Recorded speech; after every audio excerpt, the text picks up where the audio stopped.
Chappie led during tense Cold War moments, including confrontations with Libyan forces, always owning his own decisions. Daniel led the Air National Guard, overseeing 106,000 personnel across diverse missions, make sound and timely decisions. Chappie, strategic acumen earned him command of NORAD, where split-second decisions were critical.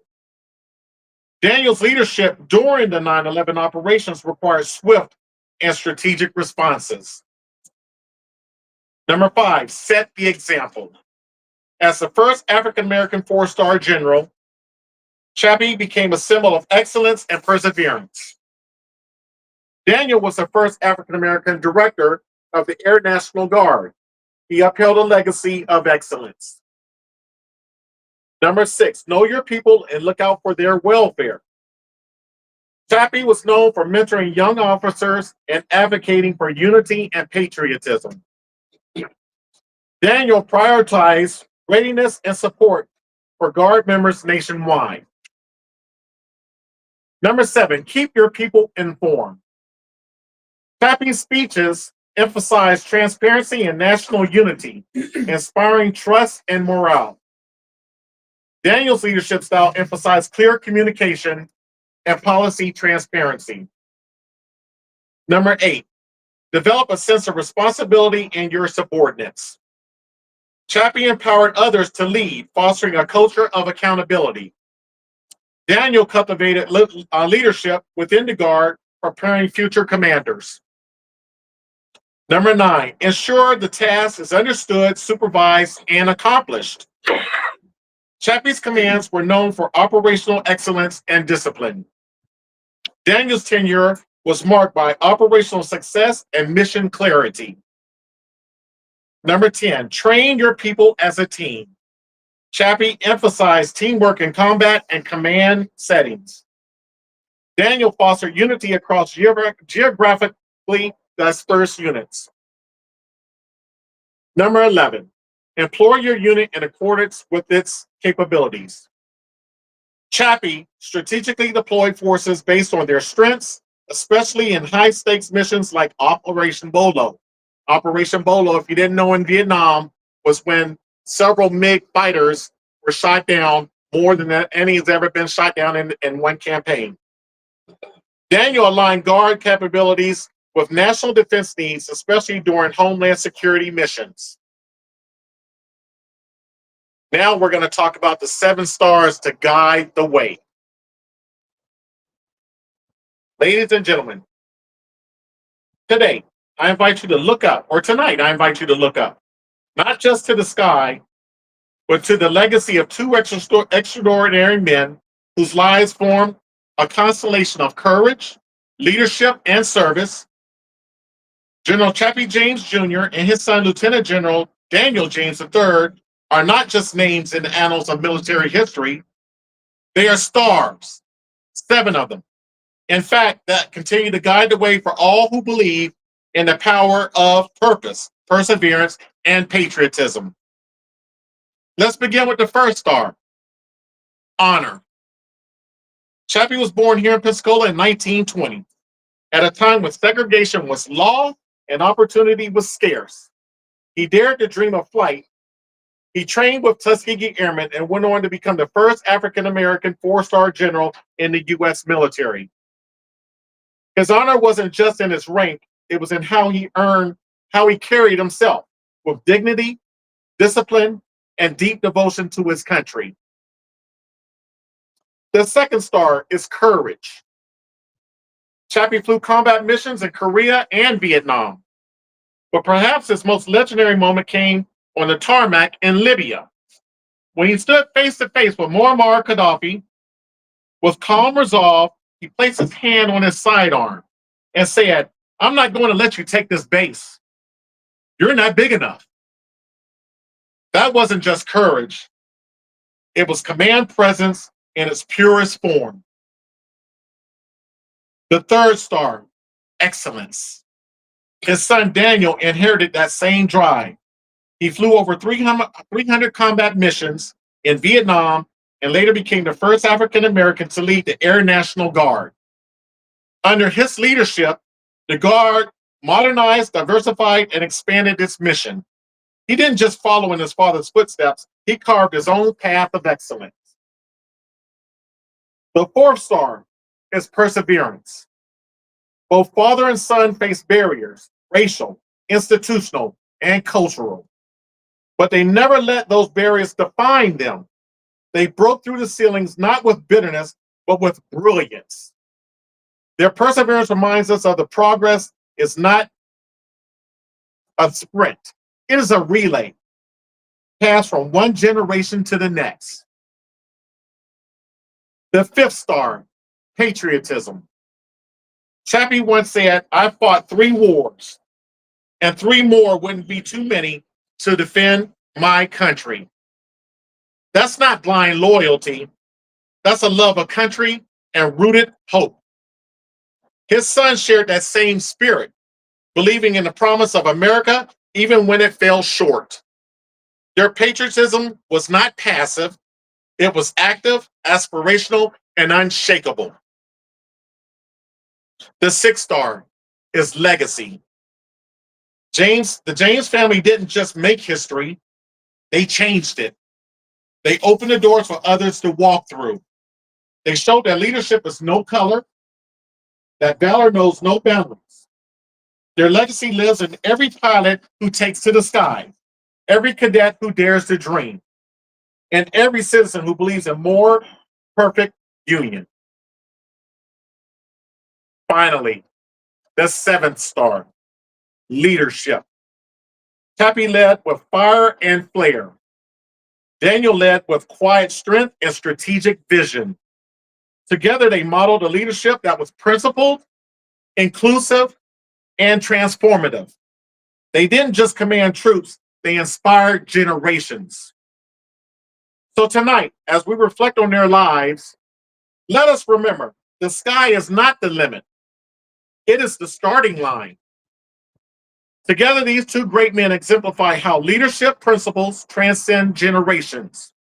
Their stories are not just about military success, they're about character, resilience, and service. In the constellation of American military history, few stars shine as brightly as enduringly as those of Chappie James and Daniel. Their lives marked by courage, integrity, and trailblazing leadership form a celestial guide for future generations. The metaphor of 7 stars to guide the way evokes not only the North Star of moral clarity, but also the constellation of values that defend their service: honor, courage, excellence, perseverance, patriotism, legacy, and leadership. The 7 stars of honor, courage, excellence, perseverance, patriotism, legacy, and leadership are not just their story. They can be ours too. Let them guide us. Let them lift us. And let us never forget the constellation they form: father and son, warrior and leader, dreamer and doer. Thank you very much.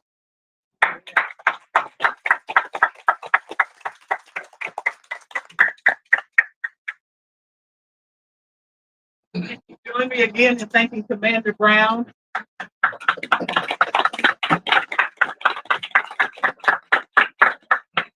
I don't know how many stars you got, Commander Brown, but I suspect that with those students at Booker T that you are letting your light shine as well. So we are grateful. You said absolutely. Yeah, we are grateful. So please join me in thanking Commander Brown again. And if you don't know him, please get to meet him. He's all shiny and new right now, but when we were in there, he said Phantom. So I know he was down home brother.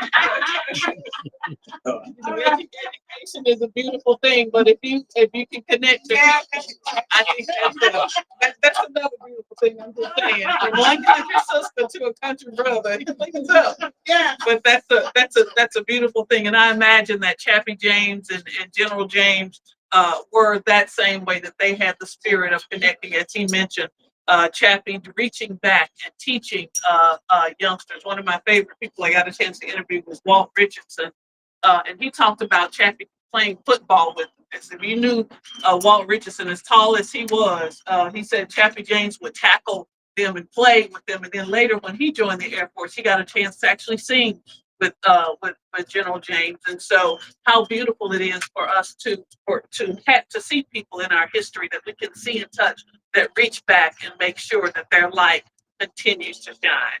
So again, thank you, Commander Brown. Yes, great job. Great job. And now to share a bit about this amazing museum's history and to introduce the current exhibits and an upcoming project, please welcome Ms. Jacqueline Lyons.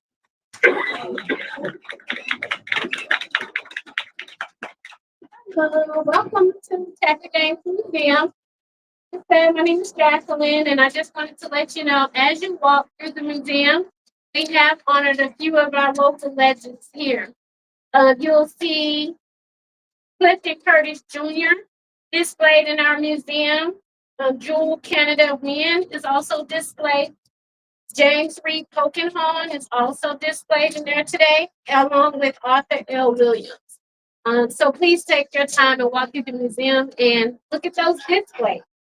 Some of the new upcoming events that we're having, we are working on a future museum walkthrough exhibit that will display the timelines of Chappie James' life. And also coming up in February, we have the Chappie James Gala. So if you're interested in sponsoring a table or coming, please come out and join us. Thank you. Thank you, Jackson. I thought she was going to ask for money too. So listen. Sponsorship. Yeah. But every day, this museum, Wednesday through Saturday, is open to the public, and it took a bevy of volunteers and family members, people who love this community, to put this. So if you feel like, especially with the end of the year coming up, this is a great place to make a donation to put it in your will. I ain't saying nobody's gonna die anytime soon. I'm just saying you can think about your legacy and put the Chappie James Museum in your will. They are a 501c3 organization, and they work on donations and gifts. So they are a worthy cause. And again, as Commander Brown said, letting your light shine. Let's help the Chappie James Museum continue to let their light shine. At this time, we're going to have Mr. Michael Griffin, who is associated with the Chappie James Flight Academy, have some remarks. Can you step back inside?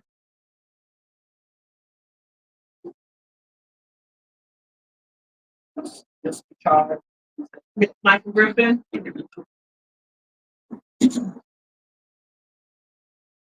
Well, while he's coming up, and we have some time because I hate dead airspace, dead air time. So we have Commander Brown come back up here.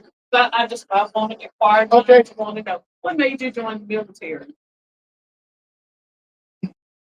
Were you running away from somebody? I never answered the question of what I want to be when I grow up.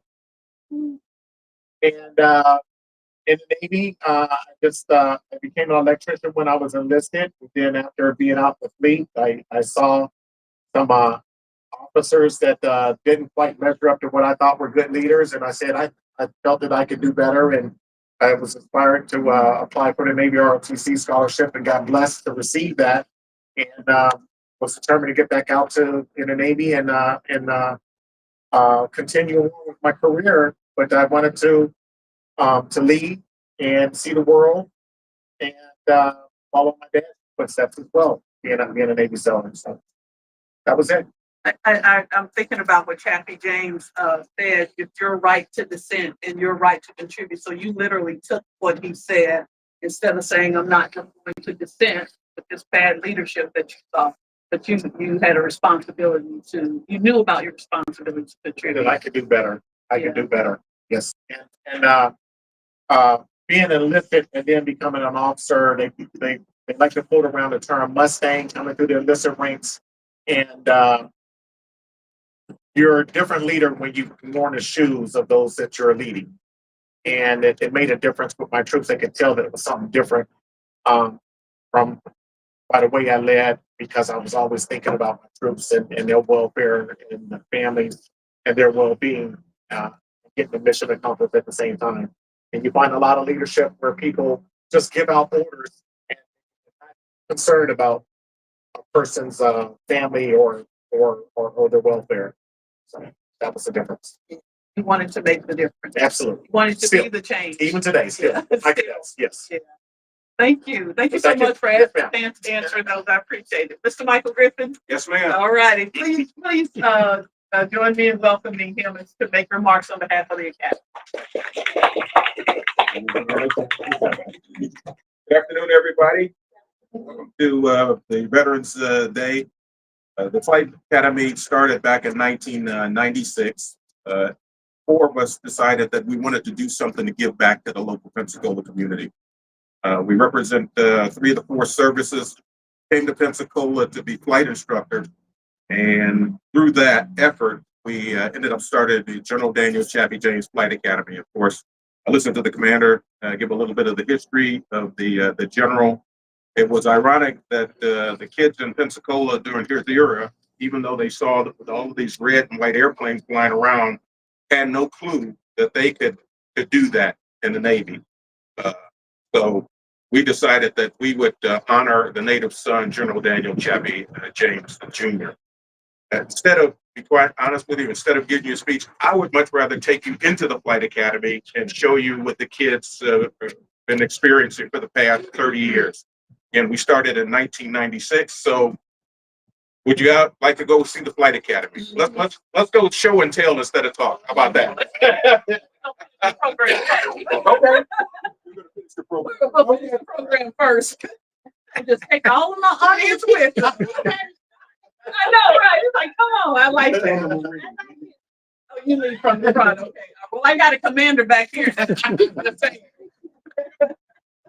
All right, let's thank Mr. Michael Griffin for those remarks. And is Ross here on behalf of the Okay, well, let's get who's gonna get